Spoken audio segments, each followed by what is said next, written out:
साथियों, इनकी कहानी तो याद है, अच्छे से हमने बताया है कि निज्जर की हत्या के बाद से ये एक ही बात बोल रहे हैं कि हम कहते हैं कि तुमने खालिस्तानियों को अपने पास क्यों रखा है, ये कहते हैं कि हम खालिस्तानियों को नहीं, freedom of speech, freedom of expression, इन सबको यानी अभिव्यक्ति की आजादी, अपने आप को व्यक्त करने की आजादी का समर्थन करते हैं। कुछ लोग वहां जाकर के अगर भारत विरोधी बात करते हैं तो क्या हुआ?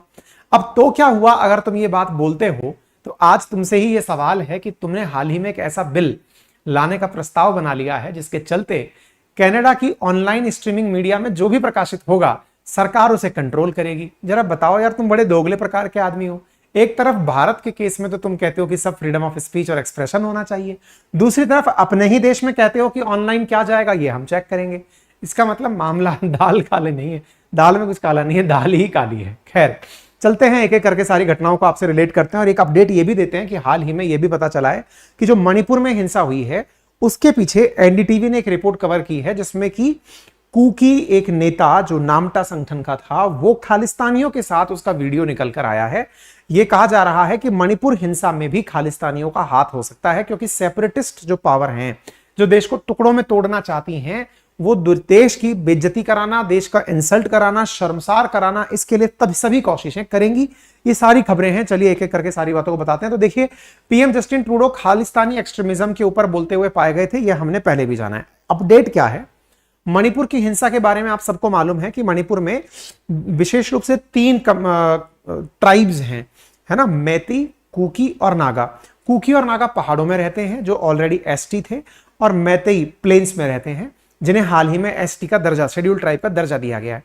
इन दोनों के दर्जे होने से मतलब मैतेई भी ट्राइब हो गया और कुकी और नागा पहले से ही ट्राइब थे, इन दोनों के बीच कॉन्फ्लिक्ट हुआ जिसकी वजह से मणिपुर लंबे समय से अशांत चल रहा है, यानी कि लगभग अब उसका 4था महीना शुरू हो चुका है अशांति का। ठीक है, हाल ही में क्या निकल के आया कि मणिपुर का एक ट्राइबल लीडर कनाडा के अंदर स्पीच देता हुआ पाया गया खालिस्तानियों के बीच में।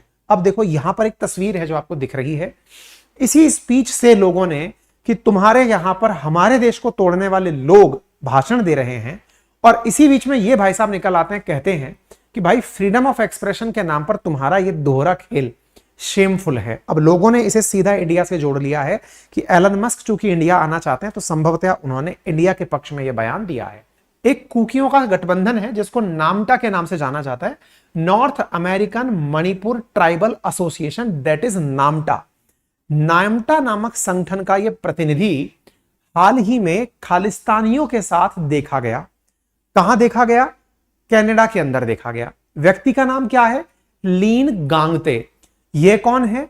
यह व्यक्ति असल मायने में मणिपुर को भारत से अलग कराना चाहता है। अब आप देखिएगा, कनाडा अपने आप में अब एक ऐसी जगह बनती चली जा रही है, जितनी भी भारत विरोधी ताकतें हैं वो कनाडा जाकर शरण ले रही हैं।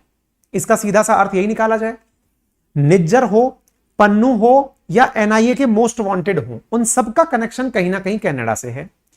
हाल ही में जिस नामटा की हम बात कर रहे हैं, जिसके लीन गागते की हम बात कर रहे हैं, ये मणिपुर को अलग देश के रूप में देखना चाहता है।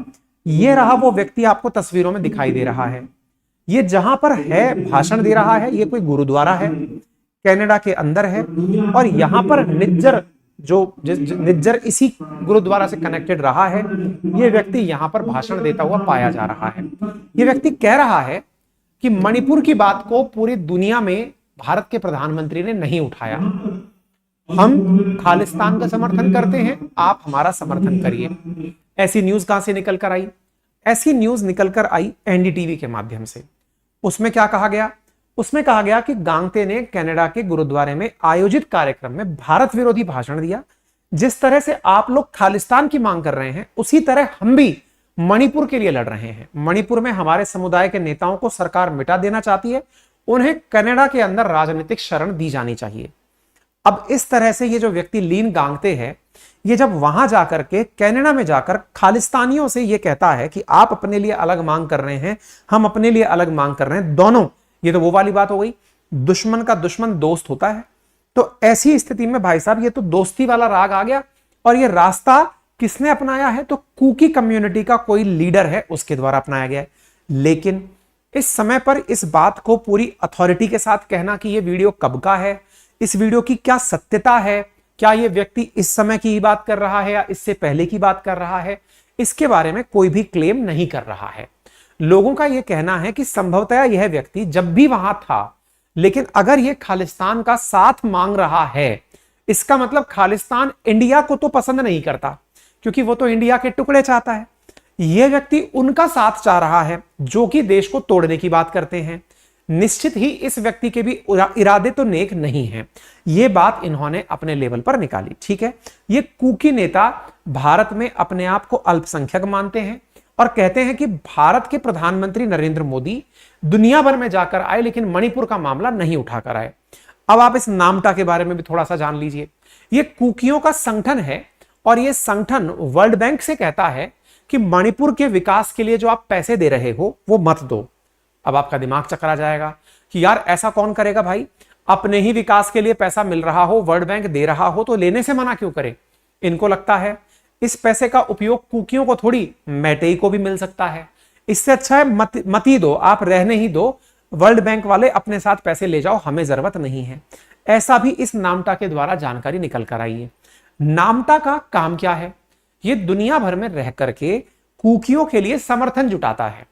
कहां पर, और आपको मालूम होना चाहिए कुकीज के बारे में जो बड़ी बात निकल कर आई थी कि जिस समय दंगे शुरू हुए उस समय नागा और कुकियों के पास में गन थी, राइफल्स थी, वेपन्स थे। कहां से आए, तो पता चला कि जो म्यांमार से बॉर्डर इनका लगता है, म्यांमार से बहुत सारे रिफ्यूजीज इंडिया में मणिपुर बॉर्डर में एंट्री कर गए और यहां पर अवैध रूप से ओपियम कल्टीवेशन होता है, अफीम की खेती होती है, जिससे इनके पास ड्रग्स बेचकर पैसा आता है और उन पैसे से ये लोग वेपन खरीदते हैं। अब ये लोग करते क्या हैं, ये लोग, आप इससे देख सकते हैं कि जब जस्टिन ट्रूडो ने निज्जर की बात उठाई तो नामटा उसको रिट्वीट करके समर्थन दिया था कि देखो भाई हम भी आपके साथ हैं। अच्छा, अब इनके ऊपर आते हैं। ये जनाब निज्जर की हत्या की बात उठाकर केवल एक लाइन बोले थे कि हम फ्रीडम ऑफ स्पीच की बात कर रहे हैं। नामटा इनके फ्रीडम ऑफ स्पीच का समर्थन करता है। इंटरेस्टिंग बात देखिए, अगर कल को इस प्रकार से, तो देश का हर व्यक्ति जिसकी अपनी जाति है, जिसका अपना धर्म है, जिसकी अपनी क्षेत्रीयता है, जिसका अपना रंग है, जिसकी अपनी भाषा है, जिसकी अपनी अलग अपनी कल्चरल आइडेंटिटी है, संभवतः वो हर व्यक्ति अपना देश मांगने लगेगा। हमारे देश में तो इतनी सारी विविधताएं हैं, धर्म के आधार पर विविधताएं हैं, क्षेत्र के आधार पर विविधताएं, रंग के आधार पर, वर्ग के आधार पर, कई तरह की डाइवर्सिटी है। इंडिया में तो असमानता में ही देश चलता है। ऐसी स्थिति में जो ये वर्ग संघर्ष की स्थिति है, जात की व्यवस्था है, चाहे धर्म की व्यवस्था है, अगर ऐसा हुआ तो हर व्यक्ति देश का देश मांगने लगेगा और कनाडा के अंदर शरण ले लेगा, वहां जाकर के बढ़िया से मांग उठा लेगा कि हाँ भाई भारत के टुकड़े कर दो। ये तो पुरानी बात निकल कर आ गई कि ब्रिटिशर्स तो पहले ही कहते थे कि इंडिया कभी यूनाइटेड रह ही नहीं सकता। तो इसका मतलब ये हुआ कि इन लोगों को तो ये बिल्कुल पसंद ही नहीं आ रहा होगा कि इंडिया इतना अच्छे से चल कैसे रहा है। और कनाडा के अंदर अगर ऐसा कुछ हो रहा है तो इसका मतलब सिंपल है कि कनाडा एक प्रकार से इन लोगों को शरण दे रहा है। कौन सी चीजों को शरण दे रहा है, आप ये बयान सुन सकते हैं जिसमें ये फ्रीडम ऑफ एक्सप्रेशन और स्पीच की बात करते हुए खालिस्तानियों को अपने यहां रहने देता था। एलन मस्क ने लपेट करके इनको हाल ही में टैग कर दिया, इट इज शेमफुल। क्या है शेमफुल? Crushing free speech. अब ये क्या कहानी है जिसको लेकर के ट्रूडो कहते हैं कि मैं फ्री स्पीच का समर्थक हूं, यहां पर एलन मस्क कहते हैं कि आप समर्थक नहीं है, आप तो दोहरा चरित्र अपना रहे हैं। कैसे? हाल ही में ट्रूडो ने अपने खिलाफ, अब देखिएगा यहां से इनका दोहरा चेहरा उजागर होता है, भारत के विरोधियों को अपने यहां जगह देना, अपने यहां भाषण दिलवाना, ये तो कनाडा के अंदर प्रूव हो रहा है। लेकिन कोई उनके खिलाफ कुछ बोले ऑनलाइन मीडिया पे या ऑनलाइन सेशंस में या ऑनलाइन किसी भी प्रकार की जानकारी साझा करे कनाडा के अंदर, उसको कंट्रोल करने के लिए ये लोग बिल ला रहे हैं। यानी कि एक प्रकार से ब्रॉडकास्टिंग जो फ्रेमवर्क है इनका, जिसमें सोशल मीडिया हो या न्यूज मीडिया हो, उस पर किसी ने भी कुछ बात बोली जो कनाडा की सरकार को लगता है कि गलत है, इस स्थिति में कनाडा में उन लोगों को रजिस्टर होना पड़ेगा कनाडा की सरकार के पास पहले। ये तो अपने देश में जब अंग्रेजों के काल में चला करता था, बिल्कुल वैसा ही वर्नाकुलर एक्ट टाइप से आ गया ये तो, कि नहीं साहब फ्रीडम ऑफ प्रेस के लिए आप लड़ते रहिए हैं। तो इस प्रकार से यहां पर भी जो चर्चा निकल कर आ रही है, इसे एलन मस्क ने उठा दिया है। एलन मस्क ने अपने सोशल मीडिया प्लेटफॉर्म, जो उनका अपना पर्सनल एक्स यानी ट्विटर है, उस पर कहा कि कनाडा में अभिव्यक्ति की आजादी पर रोक लगाना चाहते हैं जस्टिन ट्रूडो। असल में इनका निशाना किस तरफ था कि ट्रूडो एक तरफ तो आप कह रहे हो कि अभिव्यक्ति है, और जब तुम्हारे खिलाफ लोग बोलने लगते हैं तो तुम उस पर रोक लगाना चाहते हो। अब मुद्दा यह है कि जस्टिन ट्रूडो दुनिया में हाल ही में फ्रीडम ऑफ एक्सप्रेशन की मशाल लेके निकले थे, लेकिन एलन मस्क ने तो ट्विटर ही इसलिए खरीदा था $44 बिलियन में, ताकि दुनिया को दिखा सके कि मैंने एक ऐसा प्लेटफॉर्म बना दिया है जहां पर कोई कुछ भी लिख सकता है, उसको बोलने पर रोक नहीं लगेगी। तो दोनों में असल मायने में लड़ाई इस बात की हो रही है कि कौन बड़ा। बाकी आप बता दो आपकी नजर में कौन बड़ा। इससे इंडिया को क्या समर्थन मिला? इससे इंडिया को यह समर्थन मिला कि जस्टिन ट्रूडो का नकाब दुनिया के सामने उतारा गया कि यह व्यक्ति जो बात बोल रहा है कि मैं दुनिया में मतलब इस स्वतंत्रता का, अभिव्यक्ति की आजादी का समर्थक हूं, एलन मस्क ने आते ही इन पर ट्वीट करते हुए कहा, this is truly crushing of free speech in Canada, it is shameful. इसका मतलब जस्टिन ट्रूडो ना केवल अभी यहूदियों से घेरे जा रहे हैं, भारतीयों से भी घेरे जा रहे हैं, अब एलन मस्क ने भी घेर दिया है। संभवतया ट्रूडो को आकर के सार्वजनिक रूप से कहना पड़ेगा कि भैया हमसे पद नहीं चलाया जा रहा है।